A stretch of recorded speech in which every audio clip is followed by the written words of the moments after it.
तर राज्यभरात विविध ठिकाणी या कर्जमाफीमध्ये याद्यांमध्ये घोळ असल्याच्या संदर्भात तक्रारी येत आहेत। या अनुषंगाने शरद पवार तसंच आमदार रोहित पवार नेमकं काय म्हणतात आणि ज्यावर कृषी मंत्र्यांनी नेमकं कसं स्पष्टीकरण दिलंय आपण जाणून घेऊया। महाराष्ट्र सरकारने आम्हाला सांगितले की स्टेप बाय स्टेप आणि याद्या जाहीर करू, त्याला आणखी 15 दिवस आम्ही वाद होतो आणि त्याच्यानंतर प्रतिक्रिया दिली।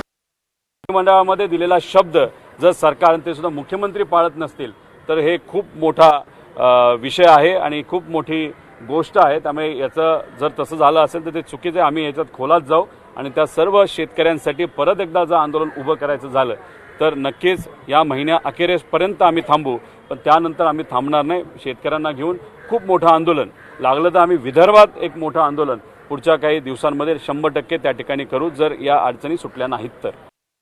थोडं कागदपत्र अपूर्ण वगैरे असतील किंवा त्यामध्ये हे असतील, पण एकदा राज्य सरकारने आपल्या सगळ्यांना माहिती आहे की जी आपण कर्जमाफी जाहीर केलेली आणि पहिल्या टप्प्यामध्ये साधारणतः 16 लाख म्हणजे 17 लाख शेतकऱ्यांना त्याचा फायदा हा आपण त्याचा निश्चित प्रकारे देतोय आणि यामध्ये निश्चित प्रकारे काही गोष्टीमध्ये अडचणी असतील, त्यामुळं कदाचित या बाबतीमध्ये थोडा एखाद्या कागदपत्र अपूर्ण असतील आणि त्या बाबतीमध्ये निश्चित प्रकारे बाबतीमध्ये चौकशी करून निश्चित प्रकारे शेतकऱ्यांना न्याय दिला जाईल।